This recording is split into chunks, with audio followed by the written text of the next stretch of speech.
tous, nous sommes en direct du ciel. La Fédération française de vol libre et moi-même allons vous expliquer le fonctionnement général des compétitions de distance et plus précisément du CID, le challenge d'initiation à la distance. Pour y voir plus clair, découvrons d'abord ce qu'est une compétition de parapente avec les épreuves élite et sport. Pour la plupart des compétitions, un parcours est défini par une succession de balises. L'organisation prend en compte les conditions météo et la topographie du terrain pour élaborer chaque manche. L'objectif est simple, effectuer le parcours le plus rapidement possible. La compétition élite est ouverte sur sélection selon le classement national des pilotes. Ils auront différentes options de parcours et devront travailler leur stratégie pour gagner la course. Pour la compétition sport, nous partons sur le même principe que le format élite, mais sur un parcours moins long et moins difficile. À noter que la sélection est plus large. Elle est ouverte à tous ceux qui ont le brevet de pilote confirmé. Pour les voiles de compétition triple C, il existe un classement à part. Revenons à nos moutons. Le CID est une épreuve qui vise à découvrir la compétition.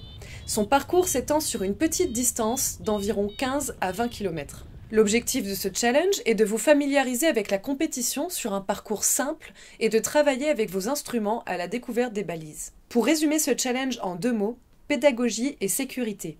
Le tout dans une chouette convivialité. Prenons maintenant notre temps. Nous sommes la veille de la compétition. Il n'y aura aucun stress si vous suivez ces quelques conseils. Faire une checklist de votre matériel.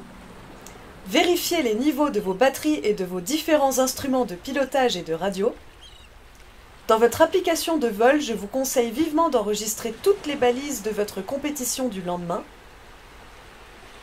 On jette un œil rapide à la météo la veille au soir. Mais le plus important pour une bonne préparation et profiter du challenge, il faut arriver en forme et donc faire un gros dodo. Et on boit de l'eau plate. École, non. Mais l'eau rafraîchissante, oui. Aujourd'hui, c'est le grand jour, je vais vous détailler le déroulé type du challenge. Après une bonne nuit de repos, rien de tel qu'un bon petit déjeuner pour charger à bloc vos batteries. Un lieu d'accueil sera à votre disposition à chaque compétition où vous pourrez vous inscrire, boire un café et manger un bout. L'organisation vous fera ensuite le briefing sécu. Enfin, vous pourrez vous diriger vers le point de décollage choisi. Et c'est pas tout! Arrivé sur place, dernière étape, un briefing de la Manche pour découvrir le parcours sur une grande carte et rentrer les balises dans les instruments. Bon vol sur FFVL Airlines. Il est temps de passer au vif du sujet et d'aborder avec vous quelques points techniques. Chaque compétition a son organisateur. Chargé de préparer l'événement avec les membres de son club, il coordonne les différentes tâches et nomme un directeur d'épreuve. Celui-ci gère et arbitre depuis le sol chaque manche de compétition. Le délégué technique, DT, assiste l'organisateur et assure son lien avec les compétiteurs. Ensuite, nous avons le comité de pilotes dont le rôle est d'élaborer avec le DE et le DT la manche. À noter que ce comité n'existe pas pour les épreuves de CID.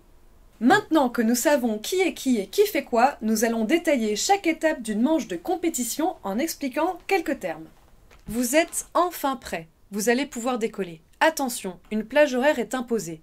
C'est ce qu'on appelle la fenêtre de décollage. À l'heure du start, le chrono est lancé. Le start est à la fois un horaire et une zone virtuelle que vous devez franchir avant de vous diriger vers la première balise. Celles-ci sont, comme le start, représentées par un cylindre vertical de rayons variables.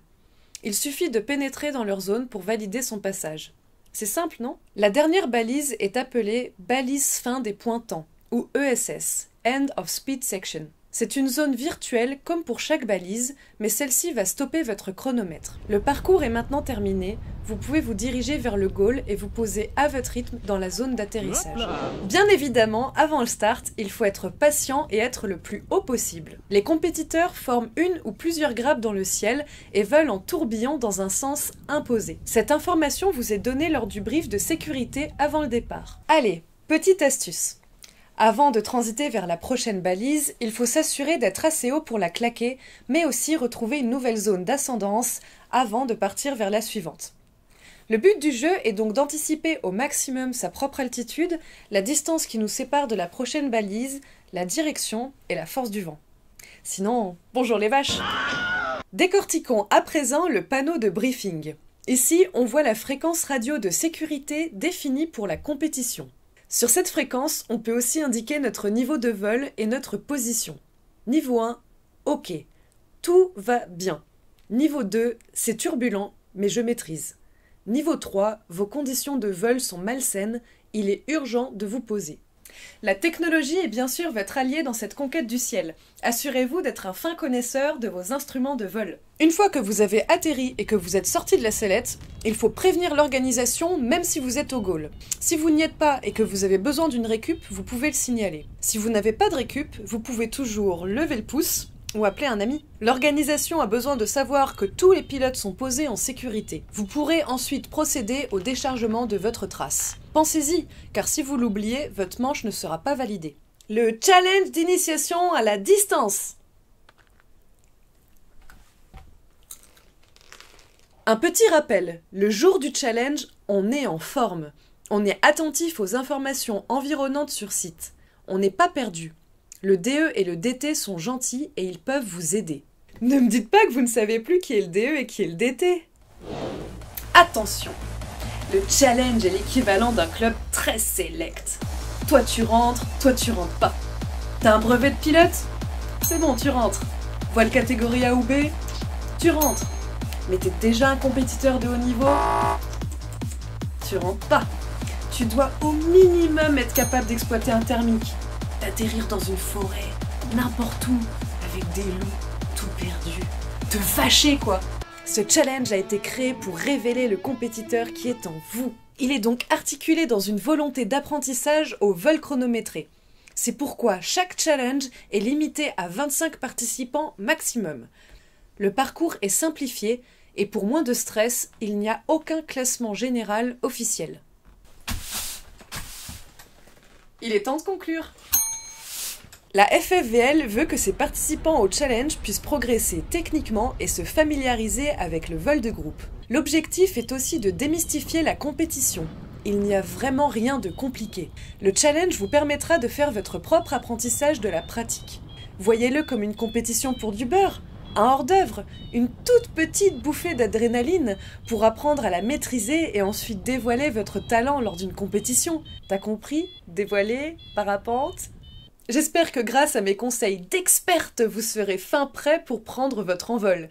Je vous souhaite plein d'aventures, des réussites et des échecs mémorables, des vachages en veux-tu, en voilà, et nous finirons par cette citation d'un sage de la pratique, monsieur Xavier Cliffy.